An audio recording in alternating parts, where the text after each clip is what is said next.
നമുക്ക് നമ്മുടെ ചെമ്മീനെ ഒന്ന് നന്നായി വൃത്തിയാക്കിയതിന് ശേഷം കുറച്ച് മഞ്ഞളും ഉപ്പും ഇട്ടൊന്ന് വേവിച്ച് മാറ്റി വെച്ചിട്ട് അത് കുറച്ച് മസാല ഇട്ടിട്ട് നമ്മളൊന്ന് വറുത്ത് വെച്ചിട്ടുണ്ട്.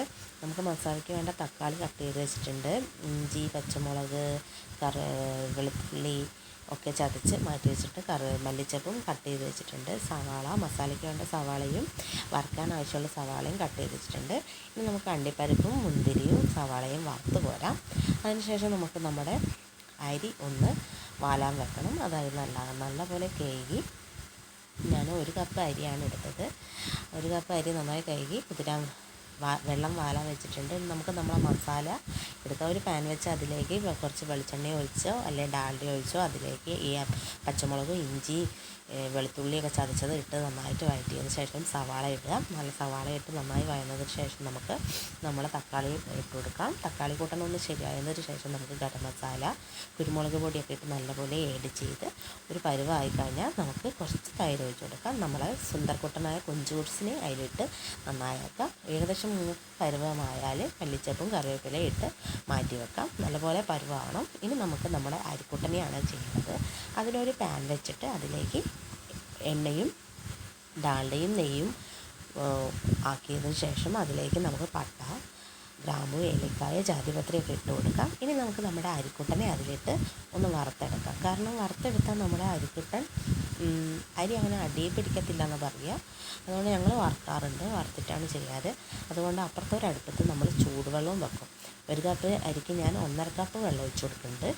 1.5 കപ്പ് വെള്ളം പാകമാണ്. ഇനി നമുക്ക് ആവശ്യത്തിന് ഉപ്പും ചേർത്തിട്ട്, മസാലയിൽ ഉപ്പ് ചേർത്തത് പറഞ്ഞില്ല, മസാലയിൽ ഉപ്പ് ചേർക്കണം. ആവശ്യത്തിന് ഉപ്പ് ചേർത്ത് നമുക്ക് അരി വേവാൻ വെക്കാം. അങ്ങനെ നമ്മുടെ അരി ആയിട്ടുണ്ട്. ഇനി നമ്മൾ ദമ്മിടാൻ പോവുകയാണ്. അതിന് നമ്മൾ ചോറിൻ്റെ പാത്രം തന്നെ മാറ്റി വെച്ചിട്ട് നമ്മളെ കൊഞ്ചൂസ് മസാല അതിലേക്ക് ഇട്ടിട്ട് നമ്മളെ അരിക്കുട്ടനെ മേലെ ഇടുകയാണ്. അങ്ങനെ അരിക്കുട്ടൻ ഏകദേശം ഒരു പരുവാകുമ്പോൾ നമുക്കിങ്ങനെ തട്ടി ലെയറാക്കാം. എന്നിട്ട് ഒരു ഇത്തിരി മസാല നമുക്ക് ആ ലെയറിൻ്റെ മുകളിൽ ഇട്ട് കൊടുക്കാം, ഒരു ടേസ്റ്റൊക്കെ വരാൻ വേണ്ടിയിട്ടാണ്. ഇനി നമുക്കതിൻ്റെ മുകളിൽ കുറച്ചുകൂടി ചോറിട്ടിട്ട് ക്യാരറ്റും മല്ലിച്ചപ്പും നമ്മളെ അണ്ടിപ്പരിപ്പും മുന്തിരിയും നമ്മൾ വറുത്ത് വെച്ച സവാളയും എല്ലാം ഇട്ട് നമുക്ക് നമ്മുടെ ഗാർണിഷിൻ്റെ പരിപാടിയാണ് ഇതൊക്കെ. അതായത് ദമ്മിലേക്കുള്ള പരിപാടി. ദം ചെയ്യാൻ പോവുകയാണ്. അങ്ങനെ അത് ഇട്ടുന്നതിന് പിന്നെ നമ്മൾ അടുത്ത ലെയറായ ചോറ് കൂടി ഇട്ട് കൊടുത്തിട്ട് അതിൻ്റെ മുകളിൽ ഇതേപോലെ ക്യാരറ്റ്, മല്ലിച്ചപ്പ്, കുറച്ച് നമ്മുടെ ചെമ്മീൻ മസാല, പിന്നെ അണ്ടിപ്പരിപ്പും മുന്തിരിയും വറുത്ത് വെച്ച ആ സാധനങ്ങളൊക്കെ ഇട്ടിട്ട് നമുക്ക് ദമ്മ് ചെയ്യാം. അങ്ങനെ നമ്മൾ ദമ്മ് റെഡി ആയിട്ടുണ്ട്. ഇനി ഒരു 10-15 മിനിറ്റ് നമുക്ക് ലോ ഫ്ലെയിമിൽ വെച്ചിട്ട് ദമ്മ് ചെയ്യാം. ലോ ഫ്ലെയിമിൽ വെച്ചിട്ടാണ് ചെയ്യേണ്ടത്. ഹൈ ഫ്ലെയിമിലായ അടിയിൽ പിടിച്ചു പോകാൻ സാധ്യതയുണ്ട്. അങ്ങനെ ഞാൻ ലോ ഫ്ലെയിമിൽ വെച്ചിട്ട് ദമ്മ് ചെയ്യാൻ വെച്ചിട്ടുണ്ട്.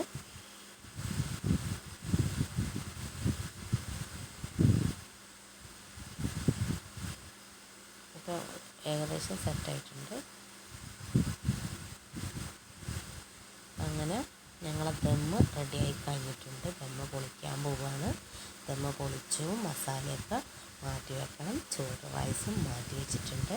മസാല നല്ല ടേസ്റ്റി മസാല ചെമ്മീൻ ബിരിയാണിയാണ്. ഇതുപോലെ നിങ്ങൾ ട്രൈ ചെയ്യണം. നല്ല ടേസ്റ്റിയാണ്.